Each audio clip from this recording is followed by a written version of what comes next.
Hey, I'm going to try to do something new here on YouTube. Essentially, take some of the shorter form stuff that I've been doing on TikTok and combining them and kind of taking the time to do a little YouTube only stuff that kind of sets the table for that since it's going to come in a different form.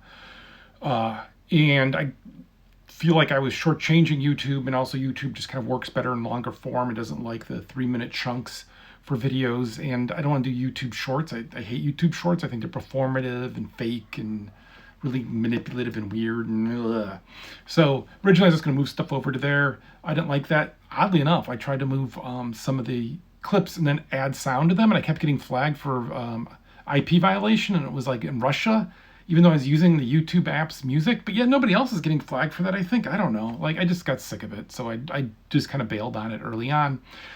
And yeah, there's a lot of things I could be doing more. There's a lot of dressing up of this I could be doing, but I'm a big fan of just starting, and you learn every time you do something. And actually, the videos today is kind of about that. And so, like, I don't want to do a bunch and then try to figure it out. Instead, you just do something and you learn and you grow from there. And the videos today are about admitting when you don't know something, which is what I'm doing here as well. That really comes from somebody was ribbing me about not knowing about Steam and the Steam page and driving traffic to Steam. I do, but I know it from an end where I have millions and millions of followers on everything I do, and it's really easy to drive traffic. And you're caring about how do you go from 2 million to 10 million, not how do you go from 0 to 100,000, right? And where we are with the Anacrusis, it really is that beginning part, right? Nobody's heard of us.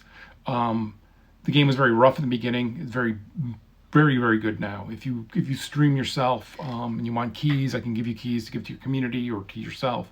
I can stream with you. We're doing a lot more of that this week while we're on sale. But it's that kind of thing.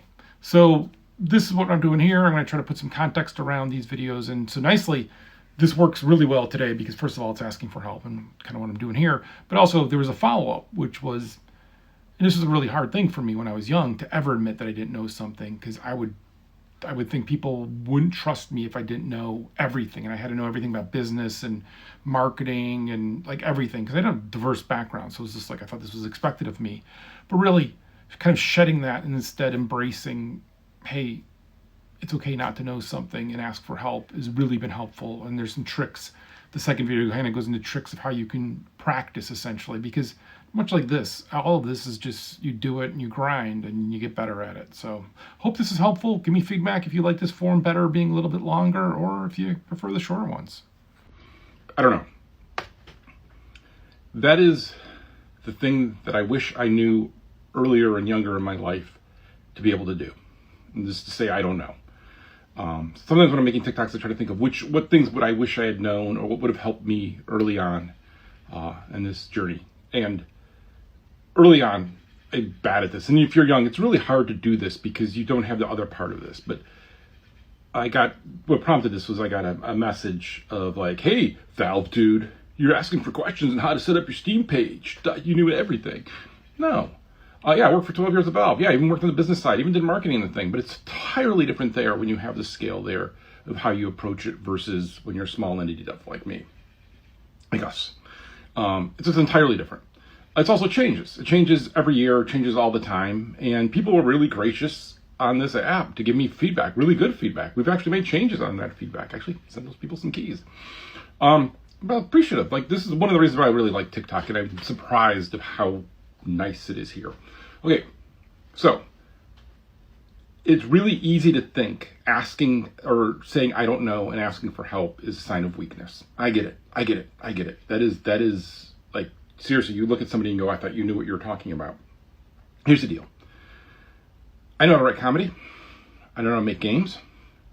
I know things. I'm pretty confident in those things. Me asking for help actually isn't a sign of weakness, but it's a sign of confidence. It's just not a sign of confidence in that area. But I'm confident enough in those other things that I'm willing to lay it out and say, hey, can you help me? That's hard.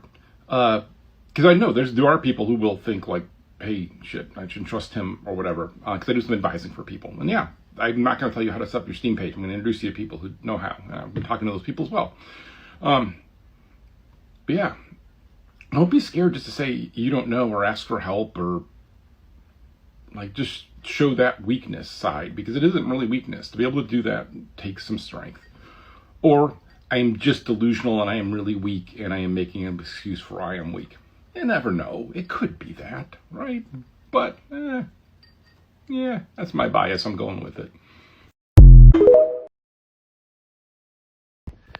So this is a good question, because this is one of those things that it's just not like this, hey, you can just go do this thing and then you're all set or whatever, right? It's always independent, a lot of different things at play. And one of the things at play here that gives me confidence to ask questions or admit I don't know is, I've talked about this before, is making predictions, right? So before we do something, we make a prediction, how we're going to do on it.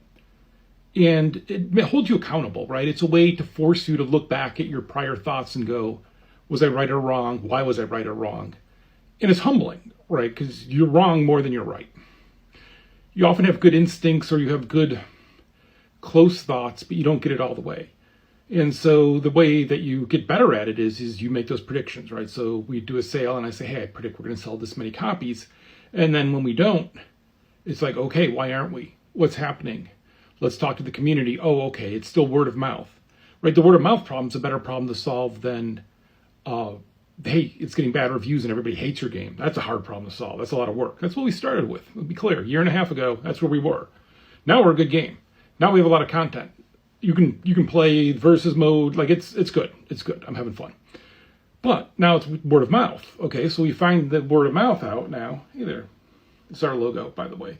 And you find out the word of mouth is the problem. Okay, so then, I'm willing to ask that, and I'm willing to ask how people find games and admit to it, right? But I could do that because I made this prediction that I thought I understood something, and I didn't.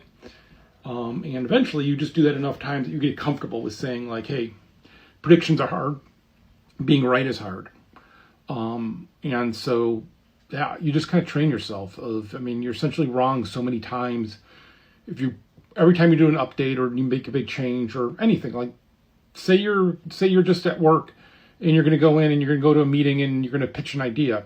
Make a prediction how you think that'll go. Go each person, right? How you think they're going to go. Here's a weird thing. At Valve, one time, a very senior person took me aside and said, hey, before you hold a meeting like this, don't come in and ask people what they think and wait for their reaction and make a guess at what they're going to do.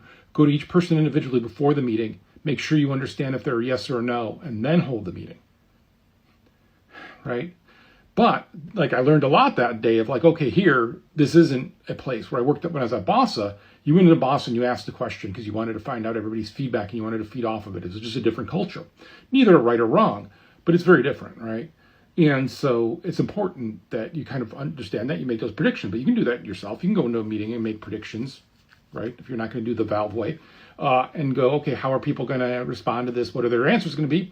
And then when you're wrong or right, you learn something and you could be like, okay, why? And you break it down. So it's just practice, like everything.